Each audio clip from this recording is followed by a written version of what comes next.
മാധ്യമങ്ങൾക്കെതിരെ Sabu Jacob. മുൻപ് തന്നെ CPM ആക്കിയവർ കഴിഞ്ഞ ദിവസം സംഖ്യയാക്കി, നാളെ കൊങ്ങിയാക്കും. BJP-കാരൻ വന്നു പറഞ്ഞാൽ സീറ്റിന് വേണ്ടി ചാടുന്നവനല്ല താനെന്നും സാബു എം ജേക്കബ്. ചാലക്കുടിയിൽ അഡ്വക്കേറ്റ് ചാർലി പോളും എറണാകുളത്ത് അഡ്വക്കേറ്റ് ആന്റണി ജൂഡിയും 2020 സ്ഥാനാർത്ഥികളാണ്. കഴിഞ്ഞ രണ്ടാഴ്ചക്കാലം മുമ്പ് ഇവിടുത്തെ മാധ്യമങ്ങളും ഇവിടുത്തെ അന്തംകമ്മികളും കൊങ്ങികളുമെല്ലാം കൂടി എന്നെ ഒരു കമ്മ്യൂണിസ്റ്റുകാരനാക്കി. കാരണം എന്താ? ഞാൻ എൻ്റെ സ്ഥാപനത്തിൽ നിന്ന് 30 ലക്ഷം രൂപ CPM പാർട്ടിക്ക് സംഭാവന കൊടുത്തു എന്നുള്ളത്.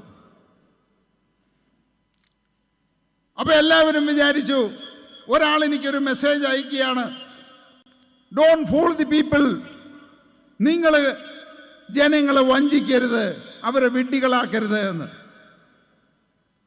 ഇപ്പൊ 2 ദിവസമായി, ഇന്നലെ മുതൽ നിങ്ങൾ വേറൊരു വാർത്ത കണ്ടു.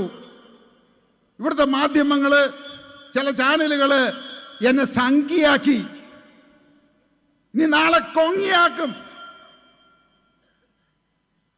അപ്പോ പ്രിയപ്പെട്ടവരെ, നിങ്ങളൊരു കാര്യം മനസ്സിലാക്കണം. രാഷ്ട്രീയത്തിലേക്ക് എൻ്റെ അച്ഛനെയും അമ്മയെയും കൊണ്ടുവരേണ്ട കാര്യമില്ല. കുടുംബകാര്യങ്ങളല്ല ഇവിടെ സംസാരിക്കേണ്ടത്.